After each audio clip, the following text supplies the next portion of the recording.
To my YouTube channel. ಎಲ್ಲರೂ ಹೆಂಗಿದ್ದಾರೆ? ಎಲ್ಲರೂ ಆರಾಮಿದ್ದೀರಿ ಅಂದ್ಕೊತೀನಿ. ನಾನು ಸೂಪರ್ ಫೈನ್ ಆಗಿದ್ದೀನಿ. ಇವತ್ತು ನನ್ನ ಹಸ್ಬೆಂಡ್ಗೆ ಒಂದು ಫ್ರ್ಯಾಂಕ್ ಮಾಡ್ಬೇಕು ಅಂದ್ಕೊಂಡಿನಿ. ಎಷ್ಟು ದಿನದಿಂದ ಅಂದ್ಕೊಳತ್ತಿದ್ದೆ ಫ್ರ್ಯಾಂಕ್ ಮಾಡ್ಬೇಕಂತೇಳಿ. ಬಟ್ ಯಾವಾಗ್ಲೂ ಮನೆಯೊಳಗೆ ಯಾರಾದರೂ ಇರ್ತಿದ್ರು, ಮನೆಯೊಳಗೆ ಯಾರಾದರೂ ಇದ್ರೆ ಆ ಫ್ರ್ಯಾಂಕ್ ಮಾಡೋಕೆ ಆಗಂಗಿಲ್ಲ. ಸೊ ಇವತ್ತು ಮನೆಯೊಳಗೆ ಯಾರೂ ಇಲ್ಲ, ನಾನು ಅವರು ಮತ್ತು ನನ್ನ ಮಕ್ಕಳು ಅಷ್ಟೇ ಇರೋದು. ಸೊ ಅದಕ್ಕೆ ಇವತ್ತು ಟ್ರೈ ಮಾಡ್ತೀನಿ, ನೋಡ್ತೀನಿ. ಅವರು ಫ್ರ್ಯಾಂಕ್ ಆಗಂಗಿಲ್ಲ, ಟ್ರೈ ಮಾಡ್ತೀನಿ. ಸ್ನಾನ ಮಾಡೋಕ್ಕೆ ಹೋಗ್ಯಾರ ಅವರು. ರೆಡಿಯಾಗಿ ಬರೋಷ್ಟ್ರಾಗ ನಾನು ಫ್ರ್ಯಾಂಕ್ ಮಾಡೋಕ್ಕೆ ರೆಡಿ ಆಗಿಬಿಡ್ತೀನಿ. ನೋಡೋಣ ಏನಾಗುತ್ತೆ, ಓಕೆ ಆಗುತ್ತೋ ಟುಸ್ ಆಗುತ್ತೋ ಗೊತ್ತಿಲ್ಲ. ಬಟ್ ಅದೇನು ಫ್ರ್ಯಾಂಕ್ ಅಂತ ನೀವೇ ನೋಡಿ, ಓಕೆನಾ? ಬರ್ರಿ.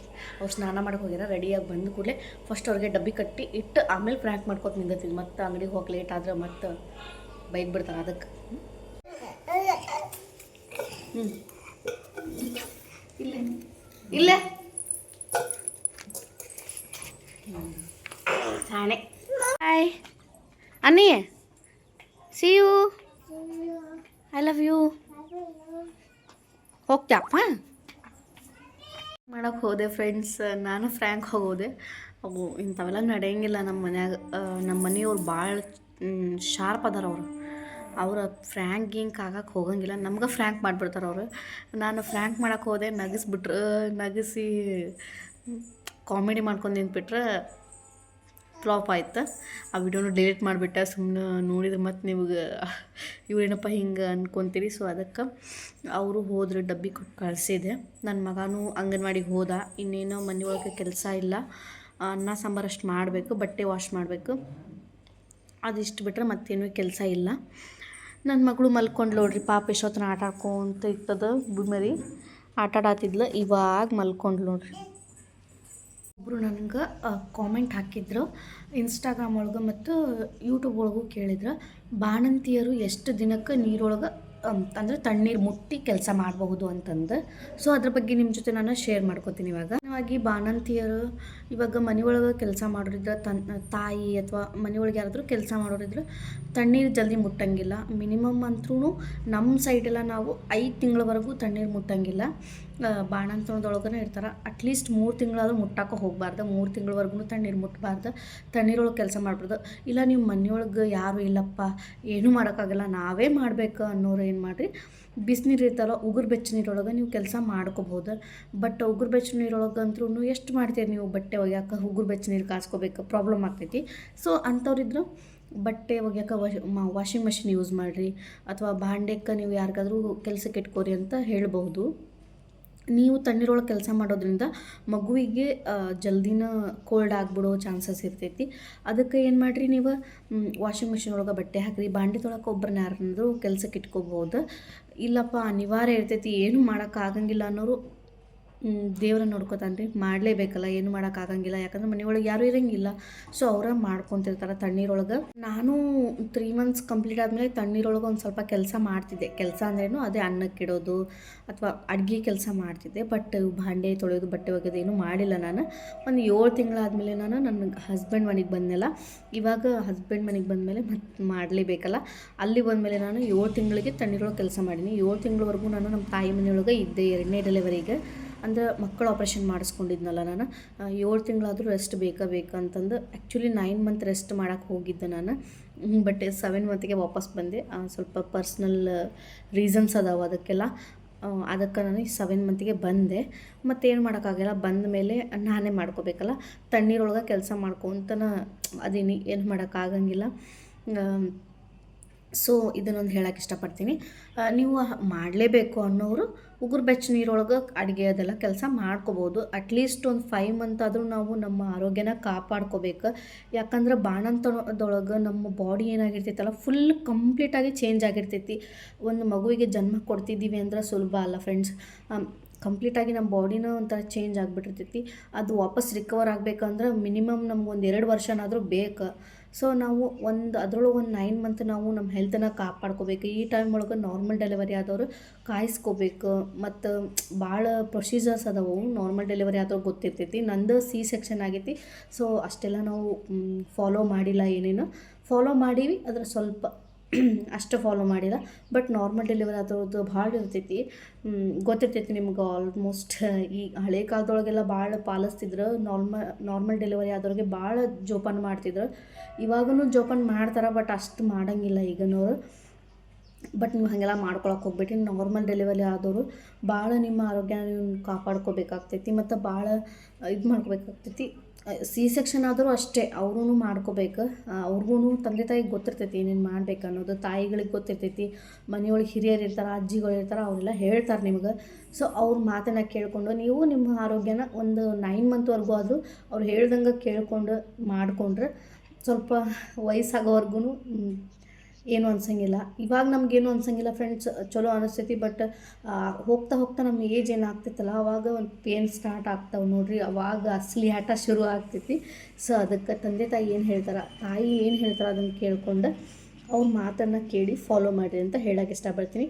ಅದೇ ಬಾಣಂತಿಯರು ಅಟ್ಲೀಸ್ಟ್ 3 ಮಂತ್ಸ್ ಆದರೂ ನೀವು ತಣ್ಣೀರು ಮುಟ್ಟಕ್ಕೆ ಹೋಗಬಾರ್ದು. ಸೊ ನಿಮ್ಗೆ ಆನ್ಸರ್ ಸಿಕ್ತು ಅಂದ್ಕೋತೀನಿ. ಓಕೆ, ಬಟ್ಟೆ ವಾಶ್ ಮಾಡಿ ಬರೋಷ್ಟಾಗ ನಮ್ಮ ಬೇಬಿ ಎದ್ದಿದ್ಲು ನೋಡ್ರಿ. ಇಲ್ಲಿ ಈ ನಿನ್ನೆ ಬಟ್ಟೆ ಒಗೆದಿದ್ದೀವೆಲ್ಲ ಮಡಚಿಡ್ಬೇಕು. ಮನೆ ಅನ್ನೋದು ಅವತಾರ ಆಗೈತಿ, ಮನೆಯೆಲ್ಲ ನೀಟ್ ಮಾಡಬೇಕು. ಈಕೆ ನೋಡ್ರಿ ಸೋಪ್ ತೊಗೊಂಡು ಆಟ ಆಡ್ತೈತಿ. ಇದು ಎಲ್ಲರೂ ಆಟಿಕೆ ಸಾಮಾನು ತೊಗೊಂಡು ಆಟ ಆಡಿದ್ರೆ ನಮ್ಮ ಶ್ರೀನಿಧಿ ಸೋಪ್ ತೊಗೊಂಡು ಆಟ ಆಡ್ತಾಳೆ. ಸೋಪೆಲ್ಲ ಎತ್ತಿಡ್ಬೇಕು. ಈಕೆ ನೋಡ್ರಿ ಮೇಡಮ್ ಅವ್ರು ಎದ್ದು ಆಟ ಆಡ್ಕೊಂಡು ಕುಂತಾರ. ಓಯ್ ಮೇಡಮ್, ಛೀ ಛೀ ಛೀ ಛೀ ಶುಂಬ್ಲಿ ಛೀ ಛೀ ಛೀ ಛೀ ಛೀ ಛೀ. ಗಿಡಿ ಕಮ್ಮಿನ ಆಗತ್ತಿಲ್ಲ ಫ್ರೆಂಡ್ಸ್. ಈಕಿ ಮಲ್ಕೊಂಡೆದ್ಲು ಮತ್ತು ಒಂದು ಸರ್ತಿ ಮಲ್ಕೊಳಕ್ಕೆ ಆಕಳಕ್ಕೆ ಸಾಕ್ತಾಳೆ ನೋಡ್ರಿ.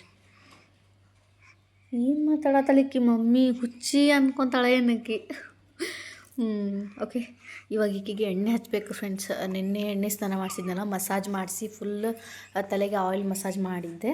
ಇನ್ನೂ ಎಣ್ಣೆ ಹೋಗಿಲ್ಲ, ತೆಳಿಯೊಳಗೆ ಸ್ವಲ್ಪ ಐತಿ. ಅಂದ್ರೂ ಅದು ಹಚ್ತೀನಿ ಅಂದ್ರೆ ಕೂದಲ ಬರ್ತಾವೆ. ಈಕಿ ನೋಡ್ರಿ ಟಕ್ಳು ಅದಲ್ಲ, ಈಕಿ ಟಕ್ಳು ಬಾಸ್. ನನಗೂ ಆಕೆ ಮಾತಾಡ್ತಾಳಂತ. ಹೆಣ್ಮಕ್ಳಿಗೆ ಕೂದಲಿರ್ಬೇಕು ಅಂದ್ರೆ ಚಂದ ಕಾಣಿಸ್ತಾವೆ. ಈಕಿ ನೋಡ್ರಿ ಟಕ್ಳು ಬಾಸ್ ಅದಾಳ ಈಕಿ. ಸೊ ಅದಕ್ಕೆ ಈಕಿಗೆ ಎಣ್ಣೆ ಹಚ್ಚಿನಿ. ಸ್ವಲ್ಪ ಕೂದಲು ಬರಾತವೆ ಇವಾಗ.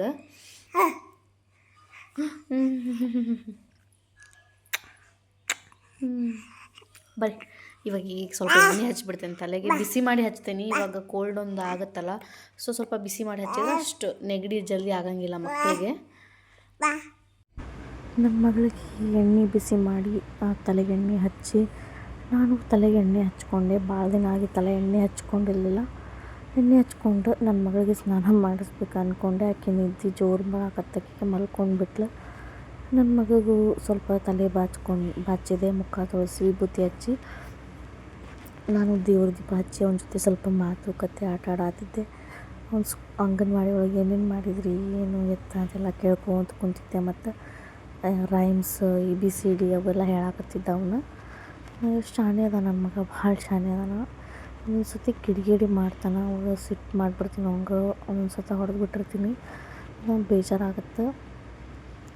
ಅದು ಏನಾಗುತ್ತಂದ್ರೆ ಮನೆ ಒಳಗಿಂದೊಂದು ಕೆಲಸ ಅಂತ, ಮತ್ತು ಆ ಪಾಪನ ನೋಡ್ಕೋಬೇಕು, ಇವಂಗೂ ನೋಡ್ಕೋಬೇಕು ಅಂದ್ರೆ ಒಂಥರ ಮೈಂಡ್ ಭಾಳ ಇದಾಗ್ಬಿಡ್ತೈತಿ, ಡಿಸ್ಟರ್ಬೆನ್ಸ್ ಆಗ್ಬಿಡ್ತೈತಿ. ಸೊ ಒಂದು ಸಿಟ್ಟೊಳಗೆ ಅವಂಗೆ ಒಂದೊಂದ್ಸಲ ಹೊಡೆದು ಬಿಟ್ಟಿರ್ತೀನಿ, ಅದು ನೆನಪಾಗ್ತೈತಿ. ಆಮೇಲೆ ನಾನು ವಿಚಾರ ಮಾಡ್ತೀನಿ, ಪಾಪ ಸಣ್ಣ ಮಗು ಐತಿ ಅಂತಂದು. ಇತ್ತೀಚೆಗೆ ನಾನು ಅವ್ಗೆ ಹೊಡೆಯೋದು ಕಮ್ಮಿ ಮಾಡಿಬಿಟ್ಟೇನಿ. ನೋಡ್ರಿ ಎಷ್ಟು ಚಂದ ಆಟ ಆಡ್ಕೊಂತ ಕುಂತಾನ ಅವನು. ಅದೇನಾಗುತ್ತಂದ್ರೆ 2ನೇ ಮಗು ಬಂದಮೇಲೆ 1ನೇ ಮಗು ಮೇಲೆ ಸ್ವಲ್ಪ ಕಾಳಜಿ ಕೇರ್ ಅನ್ನೋದು ಕಮ್ಮಿ ಆಗ್ಬಿಡ್ತೈತಿ. ಕಂಪ್ಲೀಟಾಗಿ ನಾವು ಅದನ್ನು ನೋಡ್ಕೊಳ್ಳೋದ್ರಾಗ ಬ್ಯುಸಿ ಆಗಿಬಿಡ್ತೀವಿ. ಈ ಕಡೆ ಇವ್ರನ್ನ ನಾವು ನೋಡ್ಕೊಳ್ಳೋದು ಸ್ವಲ್ಪ ಕಮ್ಮಿ ಮಾಡಿಬಿಡ್ತೀವಿ. ಇವ್ರಿಗೇನು ಅನ್ಸುತ್ತೆ, ಇವ್ರ ಮನಸ್ಸಿನ ಮೇಲೆ ಏನಾದರೂ ಪರಿಣಾಮ ಬೀರೋಕ್ಕೆ ಸ್ಟಾರ್ಟ್ ಆಗುತ್ತೆ. ನಮ್ಮಮ್ಮಿ ನಮ್ಮನ್ನು ಕೇರ್ ಮಾಡತ್ತಿಲ್ಲೇನೋ ಅಂತ ಅನಿಸ್ತೈತಿ. ಒಂದೊಂದು ಸಲ ನಮ್ಮ ಮಗ ಸೈಲೆಂಟಾಗಿ ಕುಂತ್ಬಿಟ್ಟಿರ್ತಾನೆ. ಅವಾಗ ನೋಡಿದಾಗ ನನಗೆ ಹೆಂಗಾಗತ್ತಂದ್ರೆ ಹೊಟ್ಟೆ ಒಳಗೆ ಖಾರ ಕಲಿಸ್ದಂಗೆ ಆಗುತ್ತೆ, ಕರಳು ಚುರುಕ್ ಅನಿಸ್ತೈತಿ. ಪಾಪ ನನ್ನ ಮಗ ಸುಮ್ಮನೆ ಕುಂತೈತಲ್ಲ ಅಂಥೇಳಿ ಅನ್ನಿಸ್ತಿರ್ತೈತಿ. ಬಂದಿ ನೀನು, ಓಯ್ ಏನು ತಿಂದು ಯಾ ಮಾಡ, ಓಯ್ ದೇವ್ರ ಮನೆಗೆ ಎದಕ್ಕೆ ಹೋಗಿ ನೀನು? ದೇವ್ರ ಕೈ ಮುಗಿಯೋ ನೆಪ ಮಾಡ್ಕೊಂಡು ವಿಭೂತಿ ತಿಂತೀಯಾ? ಓಯ್ ಓಯ್ ಹುಚ್ಚ ಮಗ. ನೋಡ್ರಿ ಒಂದು ಬ್ರೆಡ್ ತಿಂದು ಚಹಾ ಕುಡ್ದ, ಸ್ವಲ್ಪ ಅಭ್ಯಾಸ ಮಾಡಿಸಿದೆ ಅವ್ನಿಗೆ. ಇವಾಗ ನೋಡ್ರಿ ಕುಂತಾನ. ನಮ್ಮ ಬೇಬಿ ಇಲ್ಲೇ ಆಟ ಆಡತೈತಿ. ಈಕೆ ಅಂತೂ ಭಾಳ ಮಲ್ಕೊಳ್ಳೋದೇ ಇಲ್ಲ. ಸೊ ನಾನು ಇವಾಗ ಚಹಾ ಕುಡ್ದು ಚಪಾತಿ ಮತ್ತು ಕಾಳಿನ ಪಲ್ಯ ಮಾಡ್ಬೇಕು ಅಂದ್ಕೊಂಡೀನಿ. ನೆನೆಯಾಕೆ ಇಟ್ಟಿದ್ದೆ ಕಾಳು, ಮಡ್ಕೆ ಕಾಳು ಅಂತಾರಲ್ಲ. ಸೊ ಸ್ವಲ್ಪ ಮೊಳಕೆ ಬಂದವು, ಇದನ್ನು ಪಲ್ಯ ಮಾಡ್ಬೇಕು. ಇವಾಗ ಇದ್ರ ಪಲ್ಯ ಮತ್ತು ಚಪಾತಿ ಮಾಡಬೇಕು. ಸೊ ಆಯಿತು, ಇವತ್ತಿನ ಅಡುಗೆ ಇಷ್ಟ ಫ್ರೆಂಡ್ಸ್, ಮತ್ತೇನಿಲ್ಲ. ಅನ್ನ ಸಾರು ಅಂತೂ ಐತಿ, ಮಧ್ಯಾಹ್ನ ಮಾಡಿದ್ದ ಟೊಮೊಟೊ ಸಾರು ಮತ್ತು ಅನ್ನ ಐತಿ. ಸೊ ಇದನ್ನು ಮಾಡಿ ಊಟ ಮಾಡಿ ಮಲ್ಕೊಳ್ಳೋದಷ್ಟೇ ಕೆಲಸ ಇವಾಗ, ಮತ್ತೇನಿಲ್ಲ. ಟೈಮು 7 ಗಂಟೆ ಆಗೈತಿ. ಜಲ್ದಿನ ಅಡುಗೆ ಮಾಡಿಬಿಡ್ತೀನಿ, ಮತ್ತು ಆಮೇಲೆ ಅಂದ್ರೆ ಬೇಜಾರಾಗ್ಬಿಡ್ತೈತಿ. ಸೊ ಅದಕ್ಕೆ ಈಗ ಚಹಾ ಕುಡ್ಕೊಂಡು ಅಡುಗೆ ಮಾಡಿಬಿಡ್ತೀನಿ. ಮತ್ತು ಇವಾಗೊಮ್ಮೆ ಅಡ್ಡಾಡಬೇಕು ಮತ್ತು ಆವಾಗೊಮ್ಮೆ ಅಡ್ಡಾಡಬೇಕು, ಆಗಂಗಿಲ್ಲ. ಸೊ ಅದಕ್ಕೆ ಓಕೆ ಫ್ರೆಂಡ್ಸ್, ಈ ವಿಡಿಯೋ ಇಷ್ಟ ಆಗಿದೆ ಒಂದು ಲೈಕ್ ಮಾಡಿರಿ, ಮತ್ತು ನಮ್ಮ ಚಾನಲ್ ಇನ್ನೂ ಯಾರು ಸಬ್ಸ್ಕ್ರೈಬ್ ಮಾಡ್ಕೊಳ್ಳಾರ್ದು ನೋಡೋದ್ರಿ, ದಯವಿಟ್ಟು ಸಬ್ಸ್ಕ್ರೈಬ್ ಮಾಡಿಕೊಂಡು ಸಪೋರ್ಟ್ ಮಾಡಿರಿ ಅಂತ ಕೇಳ್ಕೊತೀನಿ. ಮತ್ತೇನೂ ಇಲ್ಲ, ಭಾಳಷ್ಟು ಜನ ವಿಡಿಯೋ ನೋಡ್ತೀರಿ ಬಟ್ ಸಬ್ಸ್ಕ್ರೈಬ್ ಮಾಡ್ಕೊಳ್ಳೋದಿಲ್ಲ. ದಯವಿಟ್ಟು ಪ್ಲೀಸ್ ಸಬ್ಸ್ಕ್ರೈಬ್ ಮಾಡಿಕೊಂಡು ನಮ್ಮಂಥ ಸ್ಮಾಲ್ ಯೂಟ್ಯೂಬರ್ಸ್ಗೆ ಸಪೋರ್ಟ್ ಮಾಡಿರಿ. ಓಕೆ ಫ್ರೆಂಡ್ಸ್, ಮತ್ತೆ ನೆಕ್ಸ್ಟ್ ವಿಡಿಯೋದಾಗ ಸಿಗ್ತೀನಿ. ಅಲ್ಲಿವರೆಗೂ ಬಾಯ್, ಟೇಕ್ ಕೇರ್.